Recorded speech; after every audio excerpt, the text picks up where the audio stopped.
Ya menyorotnya kan dapat salah Jawa.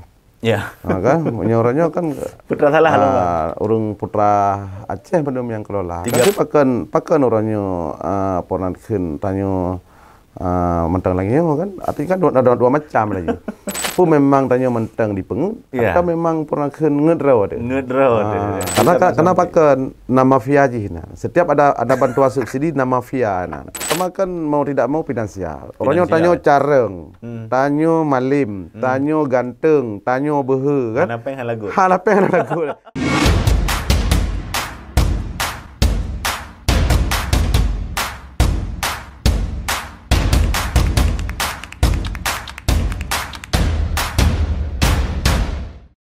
Assalamualaikum warahmatullahi wabarakatuh. Puja ke Allah, selawat ke Nabi. Selamat datang di dunia kebebasan bersuara dan berpikir. Buka mata Anda, buka telinga Anda, karena kita akan merambah dunia baru bersama saya Darwin Eng di DE Podcast Beyond the Limits. Oke, thank you teman-teman. Hari ini kita kedatangan tamu yang dari ujung Aceh Timur. Beliau adalah seorang aktivis nasional. Beliau juga seorang yang aktif di dunia sosial. Dan beliau juga salah satu orang yang fokus di bidang pertanian. Beliau adalah salah satu kandidat caleg DPRK Aceh Timur di pemilu 2024 sampai dengan 2029 nanti Bang. Orang yang mempunyai visi misi optimis, realistis, pekerja keras, dan siba agam ini akan kita ulik sedikit bagaimana pengalaman beliau selama beliau hidup dimulai dari tahun 1977 sampai dengan sekarang. Beliau aktif di mana dan apa wacana serta rencana beliau nanti ketika beliau menduduki kursi DPRK, dan bagaimana beliau sebelum menjadi kandidat caleg DPRK ini, pengalaman hidup beliau, kegiatan beliau di sosial, dan bahkan beliau salah satu aktivis yang memang mungkin udah nggak asing lagi di mata publik. Beliau juga seorang jurnalis dan banyak hal lain yang harus kita ulik. Selamat datang Bang. Selamat datang. Puhaba. Alhamdulillah, habajroh. Habajroh. Dari sekian wate yang ka tajak, mungkin wate yang memang terfokus di tempat yang ruangan lagi lah di DE Podcast Bang. Ya. Jadi dalam halnya masyarakat beberapa mention kamu di sini, kapan nih Bang Masri juga diundang nih? Karena beliau juga salah satu kandidat yang memang dikuatkan ya di Dapil, Dapil 4 nantinya Bang. Karena beliau juga sosok yang memang diinginkan atau diidamkan oleh masyarakat. Jadi banyak yang mention kami di sini Bang, pengen Bang Masri itu untuk diulik. Siapa sih Bang Masri ini? Dan bagaimana pengalaman Abang sebelum Abang kesini gitu. Jadi Bang Masri ini adalah putra kelahiran Madat asli Bang ya? Lungsa, Madat, Kecamatan Madat. Beliau lahir mungkin di periode yang sangat menegangkan ya. Setelah deklarasi berarti GAM untuk AM Bang ya, 76 ya. AM 76, GAM ya? GAM 76, beliau lahir di tahun 1977, 1 tahun setelah deklarasi untuk konflik Aceh nih Bang. Ya. Jadi pengalaman-pengalaman itu banyak yang pengen kita dengar Bang di sini. Salah satunya pengalaman Abang ketika Abang remaja itu, Abang menjadi salah satu aktivis yang mungkin pada masa-masa itu Aceh dalam keadaan yang sangat pelik Bang, dalam hal konflik itu Bang. Ketika pengalaman Abang di Sira dulu Bang, bagaimana nih? Coba Abang sedikit kasih apa sih yang Abang rasakan dan apa yang ngebuat Abang berani itu untuk masuk dalam organisasi sebesar itu Bang? Ya, terima kasih. Yang Punhat terjun dalam dunia aktivis atau dalam hal pergerakan sipil Aceh kan sekitar tahun 1990 pada saat terjadi pergolakan konflik Aceh mungkin yang pasca reformasi. Jadi dengan usia mentang muda belum menikah. Jadi berawal dari bergabung dalam pergerakan mahasiswa yaitu Front Mahasiswa Pemuda Anti Kekerasan, FOMAPAK. FOMAPAK. Jadi yang bawah yang berafiliasi dengan pergerakan perjuangan pada saatnya. Jadi tentu saja kan dengan resiko-resiko yang sangat tinggi karena juga sama dengan resiko kombatan. Jadi memang diintai oleh pihak aparat pada saatnya. Bahkan tahun 2020 harus eksodus karena memang sempat di DPO oleh SGI pada saatnya. 2020 lah. 2000 ya bang? Oh, 2003. Berarti pernah juga dijadikan sasaran. Berarti kalau dijadikan sasaran menan bang, mungkin pasti aktif bang ya. Pasti mungkin di dalam pergerakannya bukan cuman sekedar ikut-ikutan. Pasti salah sidro mungkin penguat di dalam gerakannya bang. Iya. Karena pada saatnya kan saat di FOMAPAK kita mengelola data informasi kan, serta dalam hal memplikasi ke media-media terhadap kasus-kasus bersenjata pada saatnya kan. Jadi juga dalam hal membangun akses komunikasi pada saatnya dari dengan gam-gam luar Nanggro dengan gam yang di camp-camp di lapangan kan. Jadi FOMAPAK lah yang memang membuka ruang komunikasi. Ini FOMAPAK-nya dia lebih kegiatannya berarti sipil yang memang jelas-jelas mendukung bang ya. Karena ikut memberikan penerangan tentang pergerakan perjuangan Aceh Merdeka dalam segi memberikan pemahaman kepada masyarakat, mengajak mahasiswa untuk bangkit kan, untuk memperjuangkan, kemudian juga melakukan aksi-aksi demo kan, unjuk rasa pada saatnya. Walaupun beberapa aktivis dari FOMAPAK sempat menghilang hana moho bekas ya sampai saat ini. Kemudian setelah memasuki tahun 2000-an muncul pergerakan referendum yang melalui SIRA Sentral Informasi Referendum Aceh yang digagas oleh mahasiswa yang Presidium Muhammad Azhar.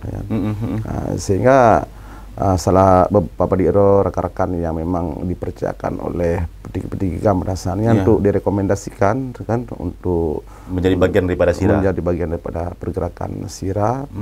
Karena memang yang bergabungnya harus selektif.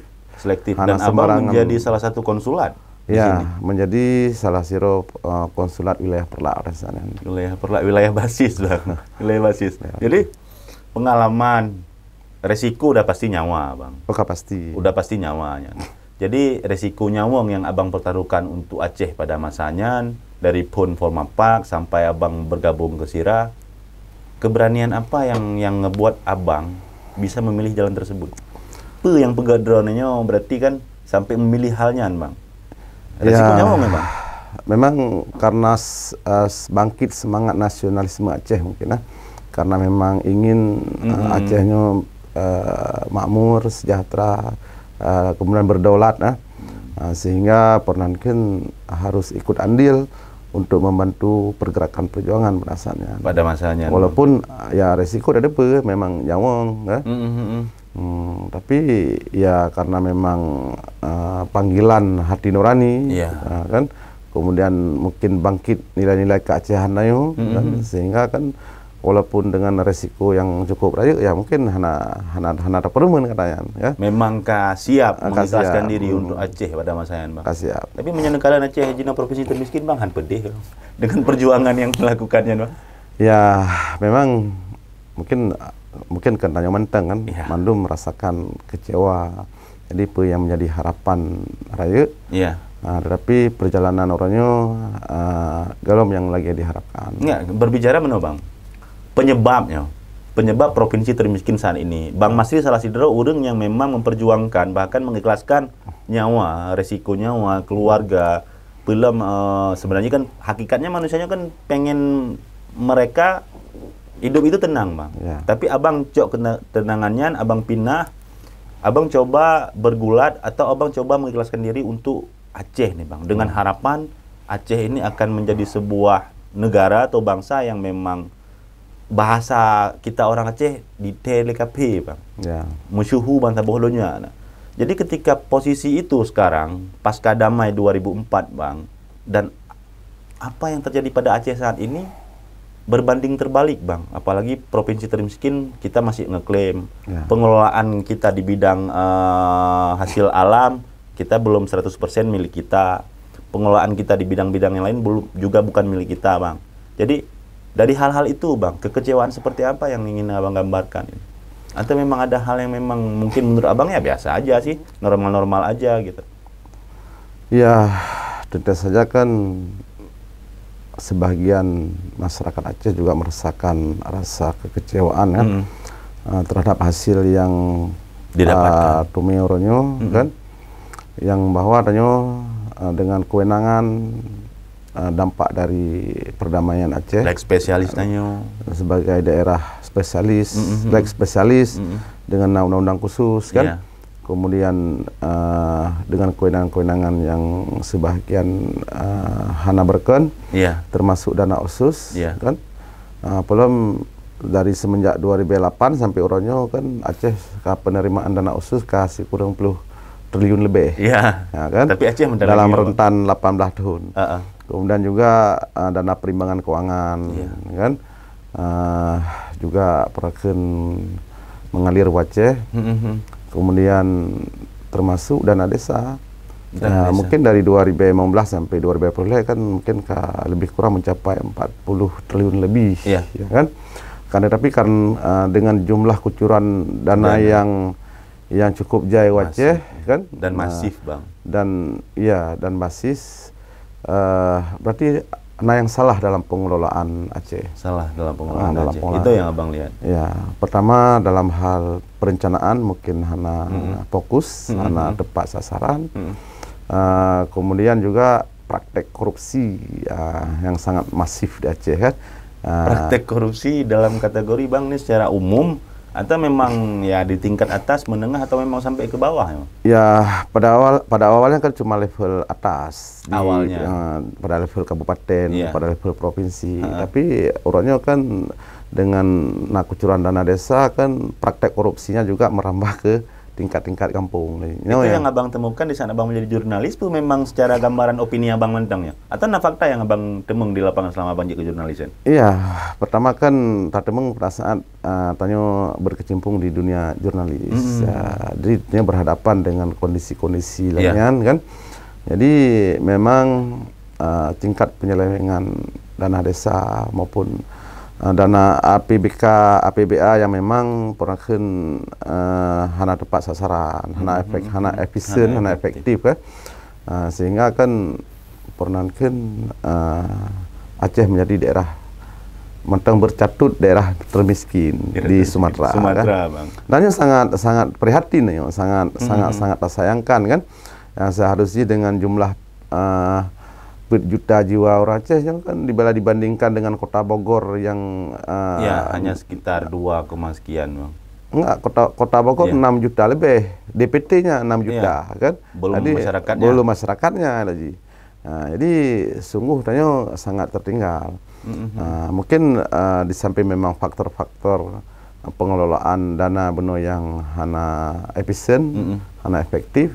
Juga praktek korupsi, juga mungkin secara geografi Aceh ketergantungan ekonomi dengan luar sangat masif bang. Sangat masif. Ketika dan pertanyaannya bang, halnya ada 2 opsi kesalahannya. Yang pertama margin error, yang kedua kesalahan manusia bang.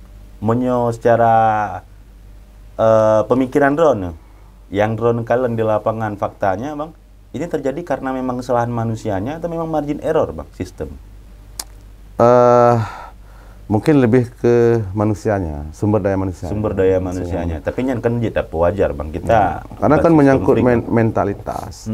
Bila memang mental korup, kan, mental perakan mudah, ya kan? Tapi kan wajar hal itu bang. Posisi kan masa konflik nih bang, hidup di hutan, kelaparan, ya kan, terus memang nggak ada kebebasan, mohon maaf kita bilang mungkin pasca konflik itu kita mobil aja nggak tahu kayak mana rasanya naik aja bang, apalagi memiliki. Tapi kan sekarang kalau pejabat-pejabat kita kan memang wajar kayaknya bang.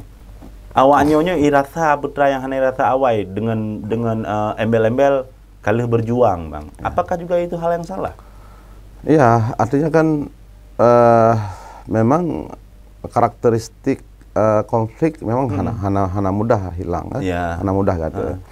Akan tetapi kan para pemimpin kan yang nak kewenangan ini kan tugas dan tanggung jawabnya kebanyakan mengatur pemerintahan, membuat perencanaan kan, kemudian membuat kebijakan kan, yang kibancara kan Acehnya dengan kewenangan, dengan anggaran yang cukup besar kan harus bangkit, harus selesai kan? Sesuai perjuangan awal mungkin Aceh Mudolak dan semacamnya bang. Jadi persentase bang, persentase kesalahan manusia dengan margin error pada persen bang. Persentase ya mungkin sistem kan hanya sekitar 30% mantap. Lebih kepada persoalan personal mereka, pejabat-pejabat yang harus memang posisi mereka itu bisa menyelesaikan permasalahan-permasalahan ini, bang. Ya menyorotnya kan dapat salah Jawa. Ya. Nah, kan menyorotnya kan putra salah urung putra Aceh belum yang kelola. 3 periode udah kita ada pengelolaan orang. Dan memang kalian terhadap sistem atau regulasi ya kan selain daripada nambah kewenangan pemerintah pusat kan kewenangan Aceh. Iya. Nah, tapi pakai orangnya ponakan tanyo mentang lagi kan artinya kan ada dua macam lagi. Pu memang tanya mentang di pengut atau memang pernah ngedraw ada. Kan? Jadi memang ngedraw ada memang harus takui baik sampai ngedraw dan ada kui malahan yang tak tuding adalah sampai kena pengut. Berarti memang pun sanggup mentai pengut berarti mentang bangai draw. Yang baik bangai draw dan tak kui. Lebih hegok berarti hana kui sih bang. Ya. Berarti memang tanda kutip bisa kita kategorikan Aceh sekarang menjadi provinsi termiskin di Sumatera itu bahkan belum lepas-lepas bang di 4 tahun terakhir ini. Itu memang kesalahan dari manusianya lah kita bilang, SDM kita lah, bukan margin errornya bang. Dan ketika kembali drone salah si drone yang memang bergerak aktif dan memang kalau kategori perjuangan Aceh ini kan ada 2 kategori bang. Kalau sekarang ex-kombatan atau kita bilang dari militernya dan dari masyarakatnya. Abang selain dari masyarakat umum, abang malahan menjadi bagian daripada perjuangan itu sendiri bang di bagian sipil bang. Yang abang lihat untuk hal itu bang penyesalan. Apa yang membuat Aceh seperti ini saat ini? Ada nggak penyesalan abang udah berjuang? Atau kan enak kayak mereka bang, kenapa nggak jadi pejabat aja dan semacamnya? Ya, jadi kan semangat kita semangat kita untuk membantu pergerakan perjuangan Aceh ya tidak perlu kita sesalkan karena itu adalah bagian daripada sejarah udip dan tanggung jawab danyo. Jadi malahan bukan ke perjuangan aja kecewa, tapi pada personal atau kepada sumber manusia aja yang memang tanggung jawab di Aceh, ya kan? Jadi dengan kebablasan, kan? Karena menurut Long Tanyo terjebak pada 2 hal sehingga menyebabkan persoalan Aceh lainnya. Yang pertama Tanyo orang Aceh terjebak polarisasi, yaitu mengkotak-kotak terjadi perpecahan kan pada musim politik saat ini kan pada saat pilkada, pada saat pemilu legislatif kan satu sama lain saling terjadi perpecahan kan. Kemudian yang kedua tanya orang Aceh terjebak pola pikir pragmatis, menghalalkan atau memudahkan ketika memang tanya tamang dalam kekuasaan jadi lupa terhadap konsep dasar. Tapi secara manusiawi kan biasa kan bang. Ladannya kan tak urang danyo bang. Tapi terlalu parah urang Aceh. Tapi sebenarnya wajar sih bang. Wajar ketika kalian kan bahasa tanya kan lepo patah Aceh bang. Lagi si puntung temung jaro ya kan. Atau hal-hal lain. Banyak kalau secara manusiawi sih wajar. Ketika mereka duduk, mereka lupa, Bang. Sebenarnya tidak masalah. Ketika memang terjebak dalam pola pikir marxis, tapi tidak lupa terhadap konsep dasar. Konsep dasar. Konsep dasarnya pernahkan tanya tujuan. Ya. Tujuan yang tidak boleh berhenti. Ya kan? Jadi tujuan perjuangannya tidak boleh berhenti sebenarnya. Tapi dengan bermacam cara, baik di parlemen, di pemerintahan, kemudian juga di masyarakat, kan? Jadi Pornanken dan juga mandum pihaknya harus dirangkul sebenarnya. Jadi ini hanya mungkin berdiri satu kelompok. Bahasa rangkul dalam kategori secara umum, Bang, jangan ada polarisasi. Menyamakan lagi. persepsi, menyamakan persepsi, persepsi, kemudian juga berkolaborasi, kan? Misalnya contoh orangnya menyangkut dengan kepentingan Aceh di tingkat nasional, kan? Artinya para pemangku kepentingan di Aceh harus berkolaborasi dengan DPR RI. Nah, orangnya katakan DPR RI kero, DPD kero, DPRA kero, pemerintah Aceh kero, kan? Yang seharusnya kan harus berkolaborasi. Tapi persepsinya hana, Bang. Posisi kan karena gini kita bilang, Bang. Kita bilang berbicara Aceh, partai lokal, Bang. Bahkan seolah-olah kalau misalnya memang kita bukan dari partai lokal, nyanken juga. Ya, karena itu lahir daripada perjuangan, Bang. Padahal pada intinya Aceh kan belum mandiri sampai saat ini, Bang. Aceh belum bisa mengelola hasil mereka sendiri. Tapi ketika musim pemilunya nyanyi mekat tapi, Bang. Hal itu diperjualbelikan seolah-olah memang ini loh. Tapi heboh periode kan hanya perubahan, Bang. Dan hal itu menjadi sebuah apa kita bilangnya? Sebuah dinamika yang memang merusak drogedrod. Karena kalau kita berbicara provinsi termiskin, Bang, itu kan di periode gubernur terakhir nih. Masa Irwandi Nova. Bahkan ketika itu Nova menjadi PLT ya. Di situ lahirnya provinsi termiskin, Bang. Berarti kan ada kesalahan yang terjadi di likutnya, Bang. Bang Masri melihat hal itu hal yang berbeda. Ya, artinya kan memang ada rentetan. Aku ya rentetan dari kepimpinan awal yang kemudian yang berlanjut, ini berkelanjutan, kan? Kaitan, kan? Nah, jadi setelah saboh contoh ada menyangkut dengan perencanaan yang berubah-ubah setiap pergantian pemimpin. Itu kan politik, Bang. Iya, politik, tetapi kan hal sesuatu misalnya dalam hal konsep ekonomi, kan? Seharusnya kan setiap pemimpin harusnya saboh komitmen, saboh spirit, kibancara untuk melepaskan ketergantungan ekonomi Aceh dengan luar daerah. Karena kan yang menyebabkan tanya sabi-sabi lagi Pornanken terpuruk karena tanya kan tetap menjadi daerah konsumtif. Jadi kalau mampu bangkit menjadi daerah produktif. Sehingga kan terus bak pelinti, terus bak anak baje, kemudian terus bak pentol, terus bak culik itu mentang pesan dari luar daerah. Itu yang keseharian, Bang. Tapi kalau secara keseluruhan, Bang, kalau kita bilang kita daerah konsumtif nggak juga nih. Karena apa? Yang pertama, tanya daerah penghasil migas, Bang. Kita di sini Aceh Timur aja ada Medco, Bang, ada Trinjel Pase, bahkan yang perbatasan dengan Aceh Utara. Terus ada beberapa segi lainnya juga. Lainnya, kalau kita berbicara dari segi lain, Bang, kita pertanian aktif. Kita di bidang perikanan aktif, produktif semua, Bang. Dan bahkan kan kalau dunia saat ini itu opsinya sebuah daerah yang memiliki kadar kandungan alam besar banyak, ya kan? Itu adalah daerah yang memang akan maju pada dasarnya seharusnya, Bang. Lo hanya setuju ketika ada menggambarkan tanya daerah konsumtif, Bang. Atau mungkin Bang Masri punya pandangan lain. Kok bisa Bang Masri mengklaim bahwasanya kita daerah konsumtif, Bang? Padahal itu daerah produktif, Bang, loh.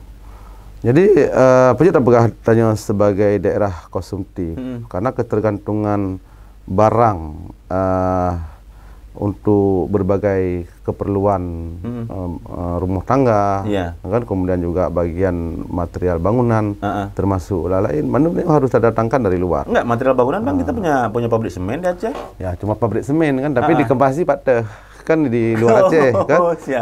Cuman bahan di mentang di Aceh. Konsumtifnya dalam kategori berarti pengelolaan, Bang. Iya, mungkin dalam hal mungkin mana lagi. Mungkin lagi contoh manuk petong, bawah manuk. Kemudian yang sering ibi-ibi ke masyarakatnya, Bang. Sayur mayur kan seharusnya katanya kan kita produksi di Aceh. Kan? Tapi orangnya kan mandem barang-barangnya harus pasok dari luar Aceh. Jadi karena ke yang menyebabkan stabilitas harga barang, harga jual dan harga beli hana stabil. Stabil, Bang. Tablo barang bak gede mahal. Publo barang petani murah. Kan?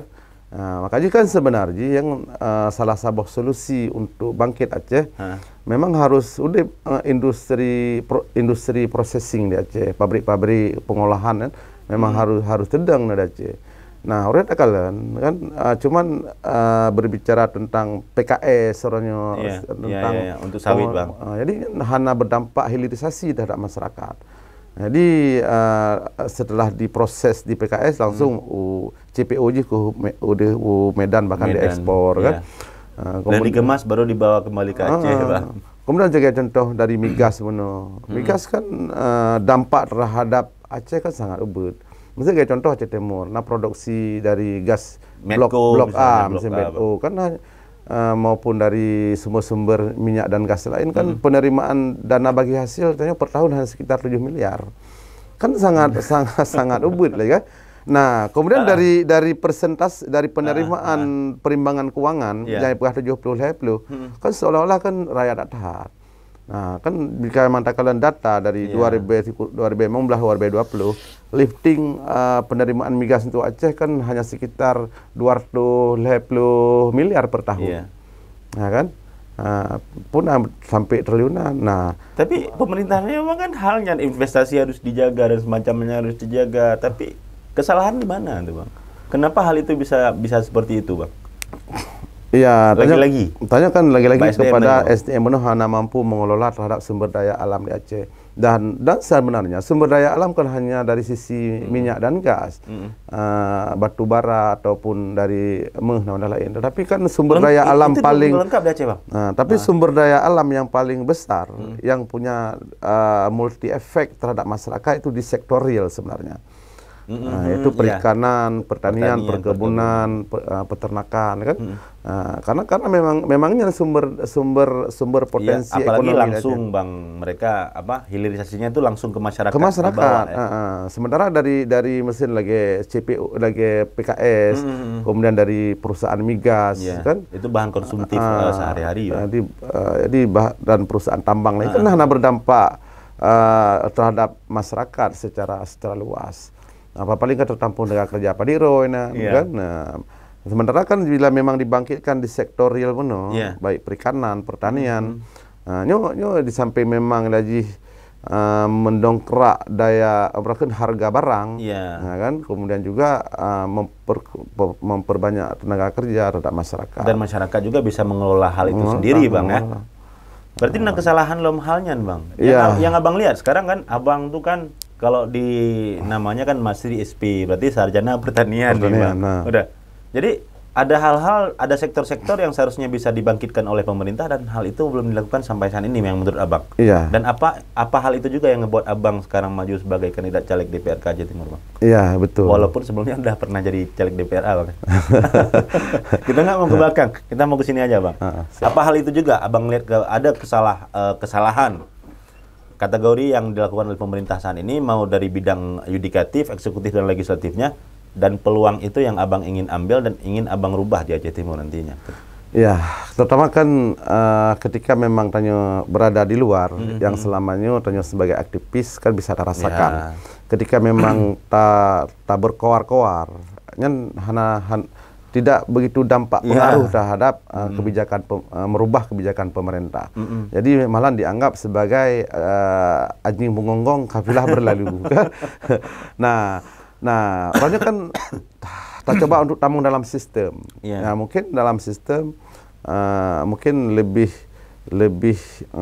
dengan kewenangan lebih mampu terlakukan pengaruh kebijakan terhadap pemerintah, mendorong pemerintah, kemudian mengkritisi kebijakan pemerintah yang bila memang terhadap kebijakan-kebijakan dan program pemerintahnya tidak pro pada masyarakat, tidak berorientasi terhadap ekonomi masyarakat, kan? Nah, mungkin dengan kaji kau adalah mungkin, mungkin bisa berbuat lebih berbuat dalam hal mempengaruhi kebijakan pemerintah. terutama pemerintah daerah kan. Abang yakin akan melakukan hal-hal seperti itu karena abang mau pegah masyarakat publiknya, masyarakat tanya kan kahe dengan calon-calon yang memang janji A, B, C, tapi kan sampai saatnya kan belum ada perubahan yang mereka bisa lakukan, Bang. Yakin apa abang itu bisa melakukan hal seperti itu nantinya? Ya, mudah-mudahan jika pun nanti terpilih, ya kan, yang pertama kan prinsip dan idealisme nanya lebih baik berubah. Karena tantangan paling real dua macam. Yang pertama tawaran peng, yang kedua perakan ancaman. Ancaman, kan? Mungkin bila memang terbandingkan tawaran dengan ancaman lebih berbahaya tawaran. Biasa rekan ataupun ngen tanyo lagi yang beberkan sehingga bungkam gara-gara mampu bertahan. Kan ancaman terhadap godaan finansial macam-macam lah, sehingga kan menyebabkan yang awalnya vokal, awalnya kritis, sehingga terjebak dalam pragmatis. Jadi sehingga kan bungkam hanapan berbicara li kan, karena apapun ketika memang terjebak dalam hal pragmatis, jadi sulit berbicara untuk kritis kan, karena memang harus menjaga harmonisasi. Dan abang yakin abang nggak akan melakukan hal yang sama dengan mereka? Mudah-mudahan selama menjadi jurnalis kan mampu menjaga hal-hal yang. Tapi mudah-mudahan juga nanti ketika memang ada kepercayaan dari masyarakat dan terpilih, prinsip-prinsipnya tetap kita pegang. Dan ini juga butuh pengawalan dari rekan-rekan. Karena pengawalan Bang kan, kita berbicara dunia Abang kan dunia pengawalan juga. Abang pernah jadi jurnalis ya kan, dan Abang juga seorang aktivis yang cadas di Aceh Timur juga, bahkan sering mengkritik provinsi juga dan semacamnya Bang. Keyakinan Abang ini dasarnya lahir dari mana Bang? Dari pengalaman Abang kah? Atau memang keyakinan diri Abang sendiri sampai saat ini nih? Karena kalau kita berbicara pengalaman Abang, banyak hal nih, ya kan? Abang aktif di dunia sosial, Abang juga seorang yang membawa pulang, bahkan mungkin di bidang sosial itu sekarang ada PAS Bang, bukan partai tapi lebih ke Persaudaraan Aceh Serantau, yang memang Abang salah satu pencetus PAS ini di Aceh. Abang juga bergabung dalam AOC, Aceh Orphan Center, yang bergerak di bidang hilirisasi bagian mangrove dan semacamnya gitu Bang. Yang Abang yakinkan itu hal itu dari dasar pengalaman Abang, atau memang ada hal lain yang dalam diri Abang itu yang bisa dipercaya oleh masyarakat? Ya, yang pertama kan dari pengalaman selama ini di pergerakan sipil Aceh dulu kan, kemudian juga masuk dalam kegiatan-kegiatan sosial masyarakat kan. Jadi banyak lembaga-lembaga sosial yang kita bergabung. Terlalu kan? Banyak kalau Bang Masdi ini. Ada di Lembaga Peduli Duafa Indonesia, kan, yang mengadvokasi anak-anak yang mengalami penyakit parah kan, untuk pendampingan di rumah sakit. Yang kedua di Lembaga Aceh Pucer, ya kan, yang bergerak dalam hal membantu santri kurang mampu, dari membantu kita terhadap santri kurang mampu. LMC, Bang Lentera Media Center. Ya. Kemudian juga sampai pada pemondokan santri kan, yang mereka yang tidak ada orang tua, yang tidak mampu kan. Kemudian juga bergabung di Persaudaraan Aceh Serantau kan, dan termasuk kamu hero yang po Aceh Serantau akhirnya baik kurumlah kena Aceh. Kenapa kan takalan memang kegiatan Aceh Serantau-nya sangat bermanfaat, luar biasa, sangat luar biasa, menguntungkan masyarakat kan, terutama dalam hal pemulangan jenazah yang di luar Aceh maupun yang di luar Nanggro. Nah, kemudian juga ikut juga mendirikan lembaga Meria Center yang bergerak di bidang riset dan studies bidang pendidikan kan. Jadi lembaga wartawan juga, Bang. Iya, juga aktif juga dan intern di lembaga PES dan juga di jurnalis PES. Jadi dengan pengalaman yang selamanya takalan kondisi masyarakat, juga kondisi sistem di pemerintahan kan. Jadi sehingga kan kembali ada tuntutan dalam hati kita untuk bisa lebih berbuat kepada masyarakat. Nah, jadi hanya spirit ingin membantu masyarakat, ingin membantu keluarga miskin kan, walaupun paling tidak Sosial hana berarti. mampu membantu raya mungkin dah bantu but. Tapi kan kalau kita bilang pejabat sana ini kan mereka membantu bang. Kalau di tingkat DPRK kan sering ketika ada banjir bang bawa telur, bawa Indomie dan semacamnya kan itu kan dilakukan oleh mereka bang. Ngapain abang harus ke situ lagi? Ya mungkin kalau itu kepada sifatnya kondisional terjadi Kondisional. bencana alam kan. Tapi sebenarnya cukup banyak persoalan di dalam kampung ya, yang menjadi miris kan, miris. Misalnya contoh di mana? Mesin nak keluarga miskin kan sakit, berleme mau sakit. Sementara biaya untuk pengobatannya kan ditanggung oleh BPJS. Tapi untuk banyu orang dampingi lagi untuk biaya makan orang pengen orang sakitnya Dan sampai sini pemerintah buta terhadap hal itu bang. Ya. Jadi hal-hal lagi yang sebenarnya memang orangnya yang menjadi kendala masyarakat lah kampung. Dan itu yang ingin abang rubah. Iya. Bukan merubah, tetapi bisa meringankan sebisa mungkin masyarakat. Ketika ada pertanyaan bang, kan abang selamanya kan dari tun si kurung yang keaktif di bidang sosial. Abang salah satu orang yang mau mengorbankan nurani abang untuk panggilan nurani abang itu untuk berbuat kepada bangsa dan negara abang di bidang sosial. Abang juga masuk dalam beberapa organisasi yang bergerak di bidang sosial juga. Bahkan ada organisasi yang bergerak di bidang ekonomi juga. Dan abang bergerak di bidang jurnalis, bahkan juga abang salah satu wartawan yang nggak pernah jeda menulis nih, ya kan, untuk bagaimana mengkritik pemerintah atau memberikan opini kepada pemerintah untuk membawa perubahan atau bekerja sebagaimana mestinya, bang. Dan hal itu kan nggak menghadirkan ekonomi, bang. Ketika ada pertanyaan, yang nih adu DPRK kan yang mitapeng, bang. Ya. Kiban jawabannya, bang. Jadi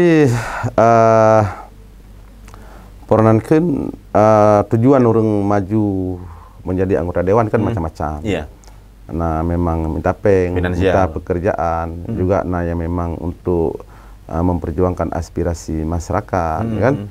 Itu tergantung kepada pribadi yang bersangkutan. Dan abang pribadi yang kiban, bang. Karena kan mungkin mangat lah, bang, dengan aspirasi yang sekian, ya kan, dengan kegiatan yang memang banyak, gitu, bang. Atau di situ finansial, bang. Makanya kan sekarang ada money politik, ya kan, menghalalkan segala cara. Nah, pertanyaan Ji, dengan abang yang salah sido cadek yang mungkin gasin ya, atau kita kategorikan nggak pernah main money politik nih, bang. Abang cuman menyuarakan keinginan abang ingin duduk dan semacamnya, bisa dikategorikan kan abang salah sido caleg yang mengandalkan sosial, bukan mengandalkan finansial nih. Hal itu abang nggak lakukan mengandalkan finansial, apa karena emang abang ingin murni, ingin bersih di situ, atau memang abang karena nggak ada finansial mau nyari finansial di situ, bang? Iya, paling tidak begini ya. Punya memang untuk pribadi, persentase pribadi raya yang agak sih. Punya memang tujuan untuk membantu masyarakat, persentase je 80% yang hana sih. Nggak ada di situ. Hana ya kan. Jadi paling tidak kan ideal je 50-50. Jadi 50% untuk memang dengan bermacam apakah untuk usaha atau memang untuk nak gaji, untuk nak finansial macam-macam. Tapi 50% itu untuk memang masyarakat. Yang ideal ji. Karena memang ya pegah mandum pi untuk masyarakat ya mungkin. Ya pegah pi untuk pribadi mandumnya nak gaji. Iban dimses, bang. Iban yang lain. Mungkin hal-hal seperti itu, bang. Jadi paling tidak ideal ji 50-50. Jadi kan sehingga kan hana terkesan munafik kan. Iya. Ya. Ketika ada pertanyaan, bang, abang di sini kan selama ini kan udah jadi orang yang mungkin memberikan beberapa opini abang untuk perubahan Aceh Timur khususnya nih, bang. Abang sekarang di Dapil Pet, ya. Dapil 4 yang wilayah mungkin bang sampai saat ini tuh di pusat itu masih ada data bahwasanya dapil abang ini adalah wilayah pertanian penyumbang atau penyokong pangan nasional, bang. Di sana aktif di bidang pertanian bagian sawah, terus bagian perikanan, bang, bahkan perkebunan ke atas itu kan bagian perkebunan semua sekarang, bang. Termasuk tambak perikanan. Nah, dan selama ini, bang, hal itu nggak dimanfaatkan secara baik, bang. Apa yang akan abang lakukan ketika abang duduk salah sido DPRK, walaupun ada perbedaan komisi dan semacamnya, bang. Tapi setidaknya perubahan yang bisa abang bawa untuk dapil abang nantinya. Ya, karena Tanyo adalah background pendidikan di pertanian. Pertanian SP ya. Kemudian juga selamanya juga berkecimpung di dalam masyarakat. Jadi tak ada putra memang masalah yang terjadi di masyarakat orang. Mesin dalam hal petani, ya kan. Jadi pemerintah mandang kurang lagi dalam hal perhatian terhadap petani, terutama terhadap kebutuhan. Pemerintah secara umum nih Bang ya? Iya, secara umum. Jadi terutama mesti dalam hal persediaan pupuk. Jadi tingkat penyimpangan terhadap penerimaan pupuk subsidi terhadap petani masih sangat luar biasa. Iya. Jadi hanya tepat sasaran terhadap penakan distribusi pupuk tapi subsidi. Tapi agen kan banyak Bang. Kenapa kan nama mafia aja? Setiap ada bantuan subsidi nama mafia, ya. Termasuk gas LPG, kemudian pupuk subsidi, kemudian terus bantuan fakir miskin juga ada mafia. Model koh 40%, 50% kan. Itu terjadi di lapangan. Terjadi di lapangan, ya kan? Dan yang hanya dipungkiri, sehingga yang menyebabkannya lah ingin tanya mengadvokasi kan terhadap masyarakat, gimana cara dalam hal pengelolaan distribusi pupuknya betul-betul mudah didapatkan oleh masyarakat. Kemudian juga mendorong bagi dinas pertanian gimana cara untuk mengoptimalkan petani, kan? Sehingga setiap tahun terjadi peningkatan produksi, kan tingkat produksi. Nah, orangnya kan padahal cukup terlibat dalam hal pertanian. Banyak kali Bang. Pihak-pihak yang terlibat melalui dinas pertanian dan dinas penyuluhan, camat juga bertanggung jawab ke Jurumbelang, kemudian di desa juga ada kemudian pihak PU kan irigasi. Jadi sementara kan takalan tingkat produksi hasil pertanian masyarakat hanya bertambah. Ya karena proyek Bang. Jadi kemudian juga infrastruktur terhadap pertanian juga masih sangat terbatas, terutama jalan-jalan usaha tani yang masih cukup banyak. Tapi itu masuk dalam program loh Bang. Jalan usaha tani udah masuk dalam program desa, ya kan, program dinas. Terus anu luang Bang bahasa Raja Jino yang kok jaya kan tersebar dengan paket-paket. Kenapa Abang bisa bilang hal itu belum sampai Bang? Tapi yang kenyataannya kan di lapangannya orang yang memang kendala petani. Menyangkut tapi dengan saluran Bang. hanya sebagian. Kadang-kadang pun yang dibangun pun kadang-kadang hana efektif. Bukan pada tempatnya, Bang. Bukan pada tempatnya. Jadi mungkin menyatakan contoh ji. Abang kan bangun mubazir Enggak, Abang kan jurnalis. Hal-hal seperti itu enggak jadi konsen Abang ketika Abang jadi jurnalis. Ya tetap kita soroti, sebenarnya kita tulis kan. Tapi lagi-lagi Bang. Iya, lagi. Kayak contoh lagi proses berlalu. Makanya kita perlu tamu dalam sistem kan. Iya, mungkin tamu dalam sistem datanya saban lagi nyana itu sudah disampaikan oleh mantan ya. Yang enggak mantan lah Menko Polhukam dulu ya. Ketika dalam sistem jangankan ketika bahasanya memasuki sistem itu malaikat aja bisa jadi iblis Bang. Bisa jadi iblis. Apa Abang akan jadi iblis nanti bagian daripada mereka di sana itu? Mesti memang jadi iblis yang bermanfaat untuk masyarakat. Iya. Dari tadi kan kalau kita ngelihat di sini Bang, Abang banyak mengkritisi nih hal-hal yang memang terjadi seolah-olah ini kesalahan Bang. Ya kan? Di beberapa periode ini ada kesalahan pemerintah secara umum, eksekutif, legislatif dan yudikatifnya gitu Bang. Dan Abang ingin masuk ke dalam sistem ya seenggaknya lah bisa sedikit memberikan bumbu-bumbu baru Bang. Ya. Udah, saya yakin apa masyarakat yang harus memilih Abang ini, apa yang ingin Abang jual? Karena Abang ini orang gagal loh Bang. Abang nih di periode 2017 dulu pernah menjadi sekretaris tim pemenangan salah satu calon bupati Bang, dan gagal duduknya kan. Abang pernah mencalonkan diri sebagai calon DPRA, gagal lagi Bang. Udah, dan Abang juga salah satu ketua DPD ya, DPD Partai Nasional Bang, Partai PAN pada masanya itu di periode 2000 berapa Bang? 2018-2020 ya. Abang ini kan orang-orang gagal. Bentar Bang, Abang ini kan orang-orang gagal nih. Udah. Setelah kegagalan itu, ya kan, apa yang menyebabkan Abang gagal itu pertanyaan pertama, ya kan? Ini Abang suruh melihat diri sendiri nih. Apa yang menyebabkan Abang gagal? Itu poin pertama. Atau memang karena kegagalan itu belum ada, abang pengen nyoba terus nih, karena ada nilai apa ya, nilai perubahan yang akan abang bawa nantinya. Dan abang bukan tipikal yang gampang menyerah. Ya. Ketika pertanyaannya abang satu, abang ketika mengaca dengan diri sendiri, abang orang-orang gagal loh, ngapain lagi harus kesini gitu? Ya. Yang pertama mungkin penyebab gagal lawai karena hana siap dan hana paham tentang politik. Hana paham, oke. Nah, kan? Karena kan pada saat maju pertama DPRK melalui partai, salah satu partai yang disebutkan, cuma 2 caleg ini. 2 orang? Lung ngen caleg inang. Iya, secara abang nggak mungkin lah. Iya, nggak mungkin lah sendiri bisa dapat, mendapatkan suara 3.000. Jadi pada saatnya kan memang hanya terpikirkan, tapi kita terlalu percaya diri kan.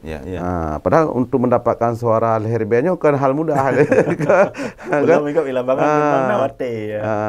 Kemudian pada tahun 2019 pada saat terpilih sebagai ketua DPD PAN, kan, rencana memang maju DPRK, tapi karena memang pada saatnya abang lagi maju DPR kasih dengan partai yang sama, kampung yang sama, sehingga kan hana mungkin lah apa yang mengalah bacut kan abang kan.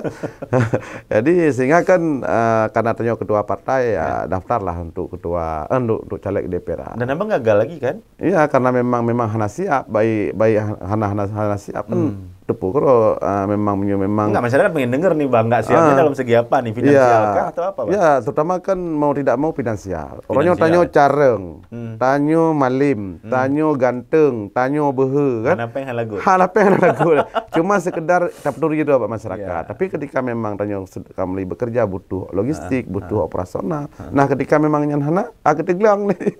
Dan itu terjadi bang ya? Iya, terjadi. Masif money politik itu di Aceh Timur. Karena tanya memang pertama kekayaan road hana, kemudian donatur juga hana yang berminat, kan. Nah, sehingga kakek pasang-pasang sepanduk untuk tepat lagi kan. Nah, makanya kan kegagalan demi kegagalan ada dua ganya, jadi hana aja kita cok saboh pedoman karena memang faktor bunuh hana paham dan hana siap, kan. Dan insya Allah untuk 2020-nya sangat siap. Sangat siap. Berarti sekarang segala kekurangan keterbatasan abang itu udah abang coba tutupin bang. Ya, jadi alhamdulillah dengan pengalaman dunia politik Bapak Ditun kan, kemudian pernah maju kero, kemudian dapat ego, kerja tim ses kan. Jadinya menjadi modal, menjadi referensi pengalaman. Secara kematangan berarti abang kamatang lah. Jadi abang klaim abang kamatang lah dalam pengalaman hal tersebut. Yang kedua juga mungkin relasi lebih luas daripada awal kan.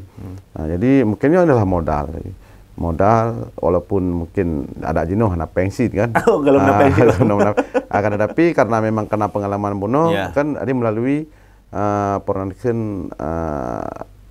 pernahkan sentuhan-sentuhan dengan masyarakat, kemudian juga kita berbuat dalam hal kita sosial selamanya, sehingga kan mungkinnya menjadi modal seat kan bagi masyarakat untuk harus memilih drone bang. Tapi ketika takalan track record bang, abang sekarang itu kalau dulu itu kan Acehnya sekali bang, Ismu Aceh dong kok tegak bang, makanya kan hal itu yang ngebuat abang mendorong abang untuk masuk ke dalam organisasi yang memang bergerak di bidang pergerakan Aceh Merdeka bang. Itu yang poin pertama bang. Tapi ketika memilih partai bang, abang sampai partai nasional nih pilih bang. Itu memang hanya cintaan ke partai lokal atau memang apa gambaran yang bisa didengar oleh masyarakat nih bang? Sebenarnya awal-awal kan partai lokal. Pernah jadi partai? Iya, Bayan kan sekretaris partai Sira pada saatnya di Aceh Timur kan. Kemudian juga kan harus bergabung di partai nasional. Karena spirit benar. Karena spiritnya untuk membangun. Jadi memang lagi untuk membangun kampung, membangun dapil. Jadi dengan keterbatasannya han mampu. Tapi rakyat sih bang, aspirasi bang lihat 50 juta kan lumayan bang. Ya bila memang tambah gepeng kan. Tapi ketika memang bang, dalam bentuk program pada dipecah pada bawah saja kan. Nah, mungkin dengan harapan karena adalah partai nasional kan, karena yang paling lu kan di Jakarta. Ya, pusat bang. Pusat. Jadi sejauh kemauan tanyo kan, kesiapannya dalam hal mau lebih ke program ke Jakarta. Dan abang ya sekarang siap? melalui jalur partai kan. Nah, ya mungkin kan hana mungkin nah mungkin tak lawa kan. Tergantung kemauan dan juga peranakan relasi. Berbanding terbalik dengan keyakinan partai lokal kalau gitu, Bang. Kan orang-orang lokal juga yakin harus pilih partai lokal, nggak perlu nasional dan semacamnya. Kan aspirasi padahal aspirasi cuma lihat 50 juta dan sekian-sekiannya. Iya. Jadi kan tergantung ekspektasi masing-masing. Ekspektasi, dan abang melihat hal berbeda. Kenapa abang milih? Berarti kan karena abang hanya cinta lagi partai lokal. Oh, kan. Bukan nggak cinta lagi dalam perjuangan, Bang. Jadi spirit nasionalisme Aceh keacehan tetap kan. Manteng. Berarti bukan berarti abang orang partai nasional, abang ya nggak cinta lagi ke Aceh ya? Ya. Jadi yang kedua kan di persoalan di partai lokal pun sendiri kan le kendala terutama dalam hal sisi finansial. Yeah. Jadi karena kan di politiknya juga kan hanya takalan dari sisi rumah menteng. Atau di partai. Ya. Tetapi variabel-variabel lain yang memang harus jadi pertimbangan, termasuk komposisi caleg. Punya caleg luar wenan kibannya memang raih suara. Yang kedua memang ada walaupun penuh caleg tapi kap caleg inahan mampu mendulang suara kan sama sih. Ini pengalaman ketika abang jadi ketua DPD hana bang Kupan. Iya, terutama pengalaman saat TAI 2014, 2010 kan, kemudian juga pengalaman takalan kerja ke GOP kan.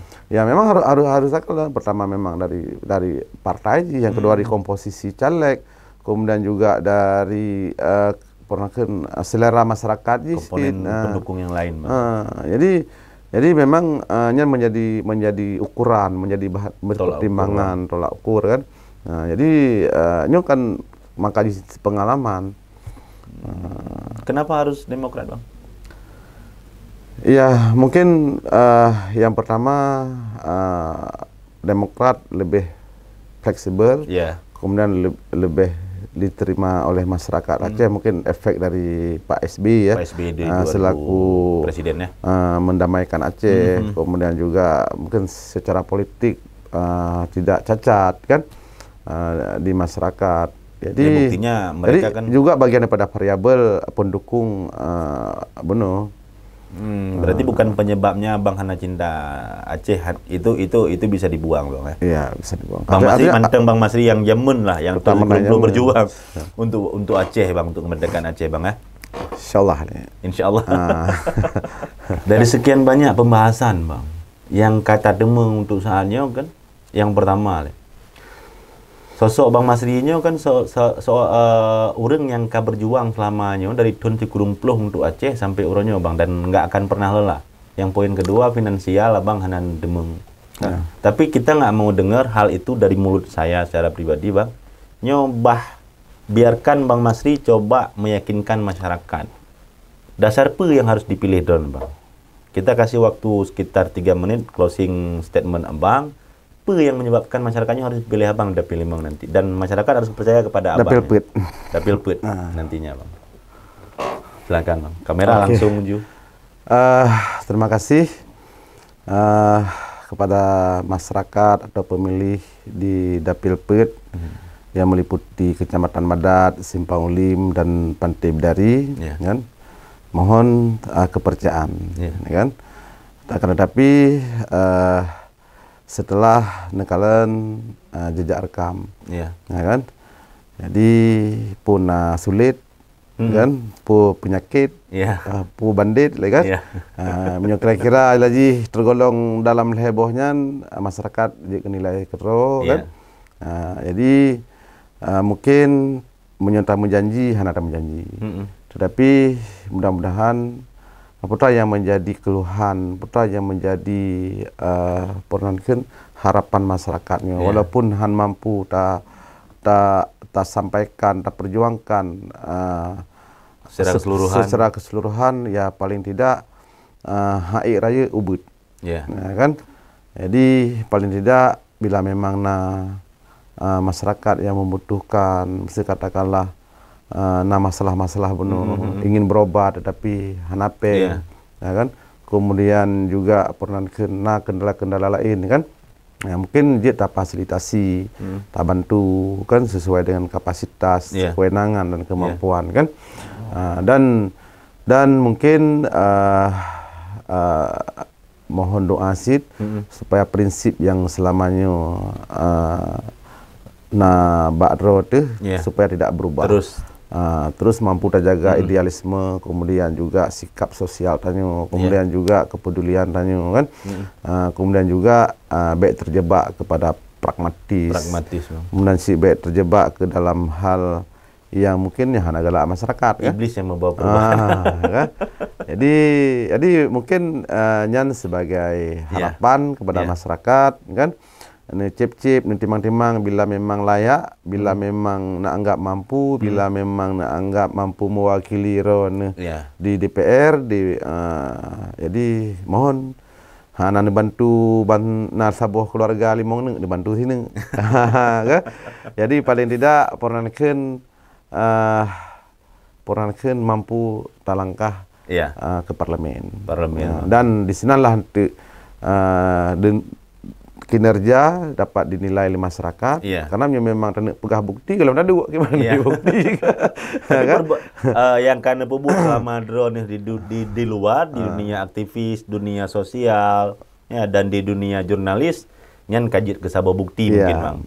Ya mungkin kan long yakin sebagian besar masyarakat pun sudah kageturi kemudian kagetuh kan kagetuho kagetupat kagetuban kiban tentang perilaku tentang jejak rekam kan, sehingga tinggal bak masyarakat gebi kepercayaan atau kepada Bang Masri. Tapi luar biasa buat teman-teman.